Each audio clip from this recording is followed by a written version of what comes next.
अगदी रोज म्हटलं तरी पैसा पाणीवर 10-12 कमेंट अशा असतात ज्यात ऑप्शन्सवर व्हिडिओ बनवा असं अनेकांकडनं सांगितलं जातं. त्यातही ऑप्शन्स ग्रीकवर व्हिडिओ बनवा असं देखील तुम्ही बरेच दिवस म्हणत होता. चला तर 2 पार्ट्समध्ये खास तुमच्यासाठी व्हिडिओ घेऊन आलेलो आहोत. बाकी तुम्ही जे सांगितलं त्यावर व्हिडिओ बनवणारं पैसा पाणी हे एकमेव चॅनल आहे. त्यामुळं सबस्क्राईब लगेच करा, म्हणजे तुम्ही सांगितलेल्या विषयांवर सुद्धा आम्ही नक्की व्हिडिओ बनवत राहू. लगेच व्हिडिओला सुरुवात करूयात आणि ऑप्शन्स ग्रीक नक्की काय प्रकरण आहे हे समजून घेऊ. तुम्ही जर ऑप्शन्स ट्रेडिंग करत असाल तर डेल्टा, गॅमा, थीटा आणि व्हेगा हे शब्द तुमच्यासाठी नेहमीचे असतील. यांना ऑप्शन्स ग्रीक असं म्हटलं जातं. कुठलाही ऑप्शन्स ट्रेडर ऑप्शन्स ग्रीक काय आहेत हे समजल्याशिवाय ट्रेडिंग करू शकत नाही. ऑप्शन्स ग्रीक समजून घेण्यापूर्वी आपण एक उदाहरण पाहणार आहोत. समजा आता निफ्टी 25,000 पॉइंट्सवर आहे. तुमच्या अनालिसिस नुसार निफ्टी इथून वर जाणार आहे. त्यामुळे तुम्ही 25,000च्या स्ट्राईक प्राइसवर कॉल ऑप्शन आता बाय केलेला आहे. त्याचा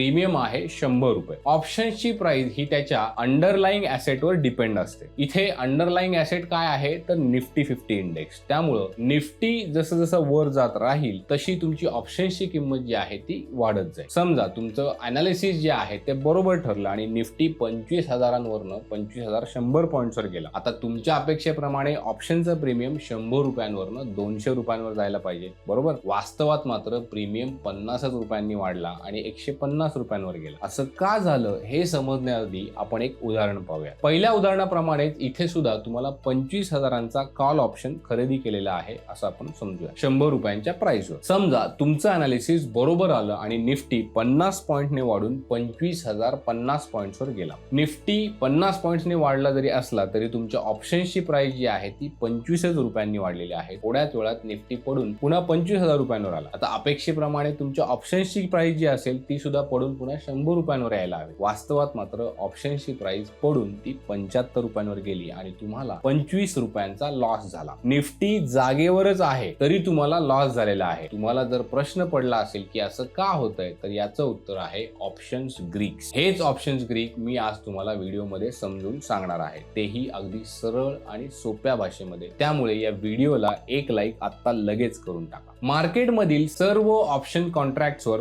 5 मेन ऑप्शन्स ग्रीक परिणाम करत असतात. हे 5 ऑप्शन्स ग्रीक आहेत डेल्टा, थीटा, गॅमा, व्हेगा आणि रो. यातील पहिले 2 जे आहेत डेल्टा आणि थीटा हे अतिशय महत्वाचे आहेत. हे ग्रीक डिटेलमध्ये समजून घेण्याऐवजी आपण आधी आयटीएम, एएमटी आणि ओटीएम काय असतं ते थोडक्यात पाहूयात. समजा निफ्टी 50 सध्या 25,000 पॉइंट्सवर ट्रेड करतोय. 25,000च्या स्ट्राईक प्राइसवर आपण कॉल ऑप्शन बाय केला तर तो झाला एटीएम म्हणजे ऍट द मनी. 25,000च्या आतला म्हणजे 24,500 किंवा 24,000 असा कॉल ऑप्शन बाय केला तर तो होतो आयटीएम म्हणजेच इन द मनी. 25,000च्या वरचा कॉल ऑप्शन आता बाय केला तर तो होतो ओटीएम म्हणजे आउट ऑफ द मनी. सध्यासाठी फक्त एवढं लक्षात ठेवा. त्याबद्दल सविस्तर माहिती देणारा एक व्हिडिओ आम्ही लवकरच घेऊन येऊ. आता येऊया पहिला ऑप्शन ग्रीक जो आहे तो डेल्टाकडे. डेल्टा हा 0 ते 1च्या रेंजमध्ये असतो. ऑप्शन्सच्या प्राइसवर डेल्टा कसा परिणाम करतो हे आपण एका उदाहरणातून पाहूया. समजा तुम्ही 25,000 पॉइंट्सवर निफ्टीचा ऑप्शन खरेदी केलाय. त्याचा प्रीमियम आहे 300 रुपये. या कॉल ऑप्शन्सचा डेल्टा जो आहे तो 0.5 इतका आहे असं आपण समजूया. आता जर निफ्टी वाढून 25,100 पॉइंट्सवर गेला तर प्रीमियम मध्ये 50 रुपयांची वाढ पाहायला मिळेल. का तर प्रीमियमची वाढ जी आहे ते निफ्टी मधील पॉइंट्सची वाढ गुणिले डेल्टा इतकी असते. इथे निफ्टी मध्ये 100 पॉइंटची वाढ झाली आणि डेल्टा आहे 0.5. त्यामुळे प्रीमियम मध्ये 100 गुणिले 0.5 म्हणजे 50 पॉइंटची वाढ होईल. निफ्टी जर 200 पॉइंटने वाढली तर प्रीमियम 200 गुणिले 0.5 म्हणजे 100 रुपयांनी वाढला असता. म्हणजे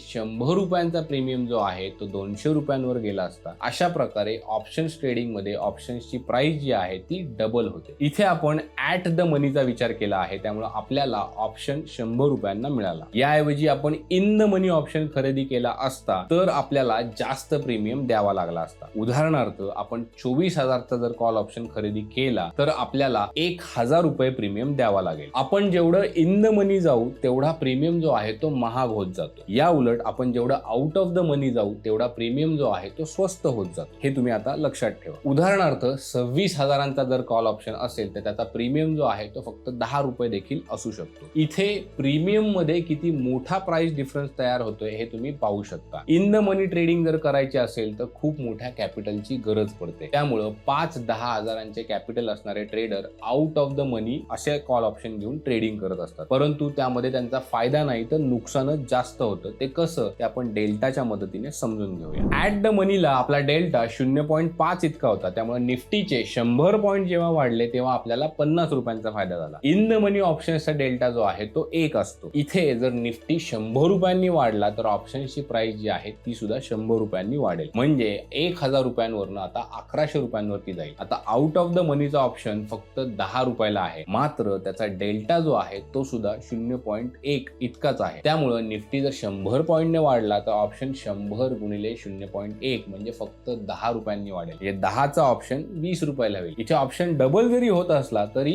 आपल्याला फायदा जो आहे तो फक्त 10 रुपयांचा होतोय. इथे आपण बाकीचे ऑप्शन ग्रीक जे आहेत ते कॉन्स्टंट आहेत असं समजून चाललोय, हे लक्षात ठेवा. वास्तवात मात्र इतर ऑप्शन ग्रीक असतात ते सुद्धा सातत्यानं बदलत असतात आणि ऑप्शनच्या प्राइसवर त्याचा सुद्धा परिणाम होत असतो. याशिवाय आपण फक्त कॉल ऑप्शन बद्दल बोललो, ज्यामध्ये डेल्टा फक्त 0 to 1 या रेंज मध्ये असतो. पुट ऑप्शन बद्दल बोलायचं झालं तर डेल्टाची रेंज 0 to -1 या दरम्यान असते. कॉल आणि पुट या दोन्ही ठिकाणी डेल्टा सेमच काम करतो, मात्र पुट ऑप्शन मध्ये आपण तेव्हाच पैसे कमावतो जेव्हा मार्केट पडत असतं. त्यामुळे पुट ऑप्शन मध्ये डेल्टा हा 0 to -1 या रेंज मध्ये असतो. आता याचंही एक आपण उदाहरण पाहूया. समजा आपण निफ्टी 25,000चा पुट ऑप्शन बाय केला, त्याची प्राइस 400 रुपये आहे. इथे डेल्टा जो आहे तो -0.55 इतका आहे. इथे जर निफ्टी 200 पॉईंटने खाली आला तर पुट ऑप्शनची प्राइस 200 गुणिले 0.55 म्हणजे 110 रुपयांनी वाढेल. ऑप्शनची प्राइस 400 रुपयांवरनं 510 रुपयांवर गेली. निफ्टी जर पडण्याऐवजी वर गेला असता तर याच पद्धतीने पुट ऑप्शनची प्राइस जी आहे ती कमी झाली असते. डेल्टा बद्दल आता तुम्हाला बऱ्यापैकी माहिती लक्षात आली असेल असं समजतो आणि आता आपण पुढच्या ऑप्शन ग्रीक कडे म्हणजेच गॅमा कडे वळणार आहोत. डेल्टाच्या उदाहरणामध्ये आपण निफ्टी 25,000 असताना ऍट द मनी कॉल खरेदी केला होता. त्यानंतर निफ्टी वाढून 25,100 रुपयांवर गेला. त्याऐवजी आपण थेट आता 25,100 रुपयांचा आउट ऑफ द मनी जर कॉल खरेदी केला असता तर 25,000वर ऑप्शन्सची प्राइस 120 रुपये असेल, तर 25,100च्या आउट ऑफ द मनी ऑप्शनची प्राइस 100 रुपये आहे असं आपण समजूया. इथे निफ्टी 25,000वर असताना आपण 25,100चा कॉल ऑप्शन खरेदी करतोय एवढंच लक्षात घ्या. ऍट द मनी प्रीमियम 0.5 चा होता, त्यामुळं 25,100च्या आउट ऑफ द मनीवर तो 0.4 असेल असं समजूया. आता निफ्टी वाढून 25,100 वर आला म्हणजे 100 पॉईंटने वाढला आणि 0.4 हा डेल्टा आहे गुणिले 100 हे किती ते तुम्हाला सांगायची गरज नाही, 40 रुपये प्रॉफिट झाला, बरोबर. आता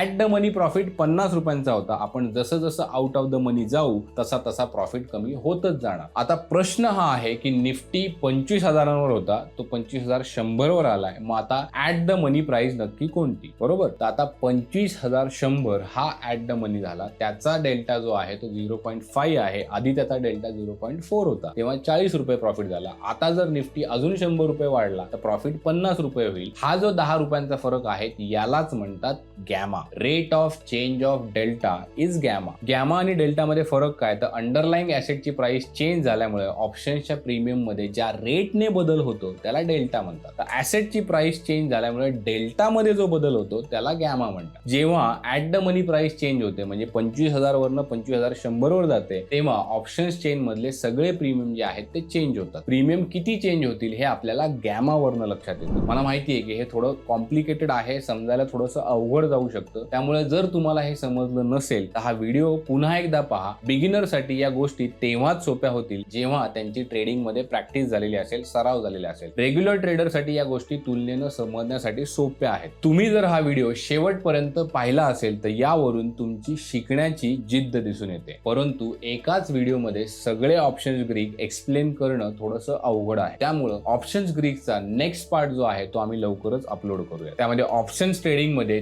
थीटा डीके नक्की काय असतो हे मी तुम्हाला सविस्तर समजून सांगणार आहे. पुढील व्हिडिओ जर तुम्हाला मिस करायचा नसेल तर लगेच पैसा पाणी चॅनेलला सबस्क्राईब करून बेल आयकॉनवर क्लिक करा. सध्यासाठी आपण इथे थांबूयात. पाहत राहा पैसा पाणी.